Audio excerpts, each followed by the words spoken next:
One of the easiest ways of becoming a citizen of a country in the history of naturalization is through marriage. So in this video, I'm going to be walking you guys through how naturalization process via marriage in Germany works.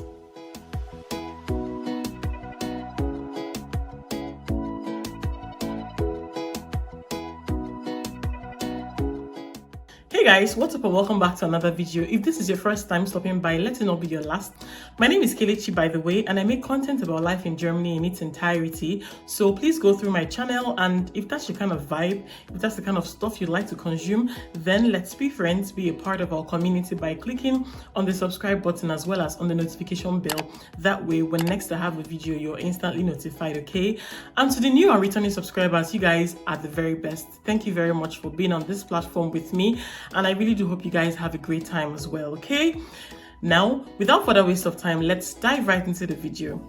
Like I said in the beginning, getting naturalized via marriage is really very easy, especially in Germany. So here is how it works. You must have been a legal resident in this country for at least 3 years, and you should have been legally married to your spouse for at least 2 years. Like when I say your spouse, you're not talking about your German spouse, okay? So this is like the first condition that you must fulfill.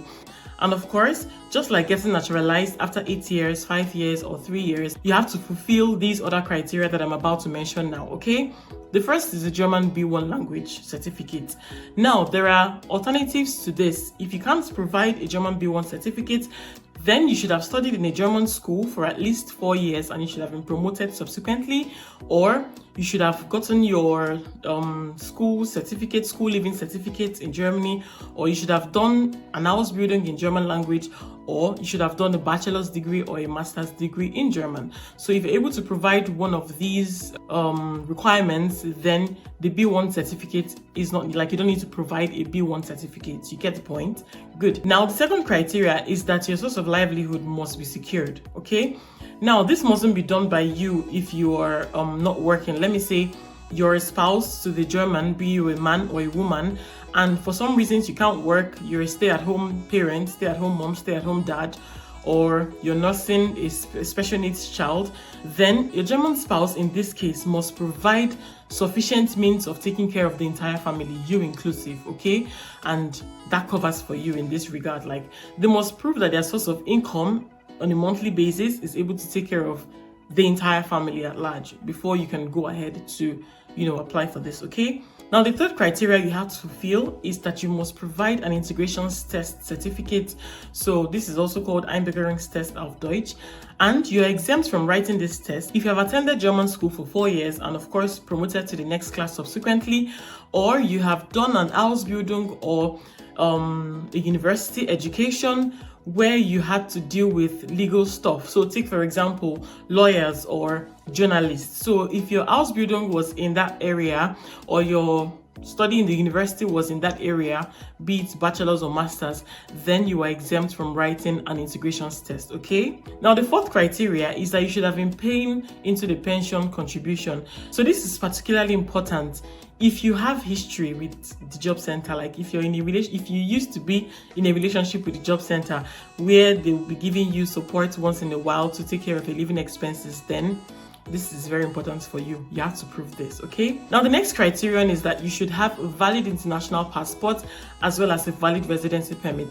Now, speaking of residency permits, if you have any residency permits for study purposes or research purposes, or you are here on asylum, or you're here for, anything whatsoever, you are entitled to change your residency permit to the paragraph 28 residency permit, and you are eligible to get this only when you are married to a German spouse or to someone who has the permanent residency permit in Germany, like the settlement permit, okay?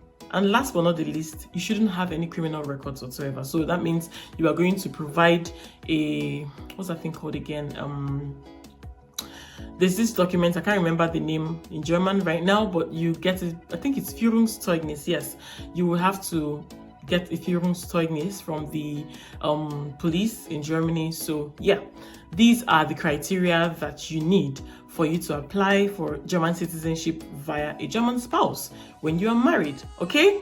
Now, how to apply? Once you're sure that all this, oh guys, I forgot to mention, please, you would have to ensure that you have a birth certificate.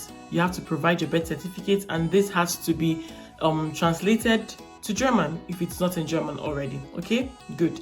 Now, once you're sure that all your documents are ready, you got to take all of them to the Bürgeramt in the Ausländerbehörde, okay? And when you do that, ensure that it is recorded that you have submitted these documents to them.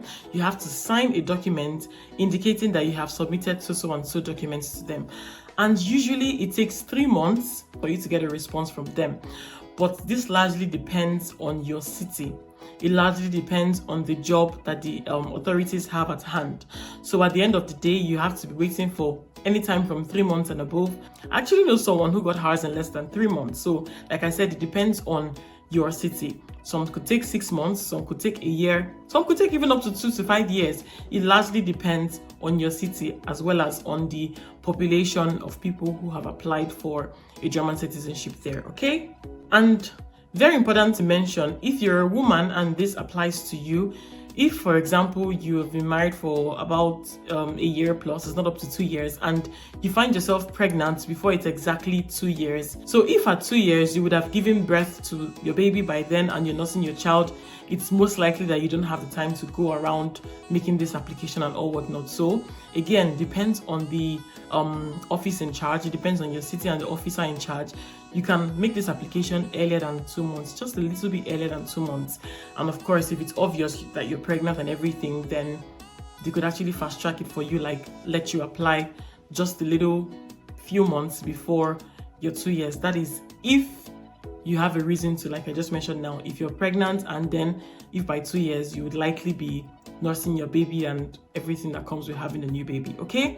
Alright guys, that's that for this video and I hope you find it helpful. Don't forget to share it with people who you know this could be of interest to, and keep subscribing to my channel if you're not yet subscribed. Actually, my statistics have shown me that people who watch my videos, they don't subscribe, they just watch and they run away. What's the reason now, guys?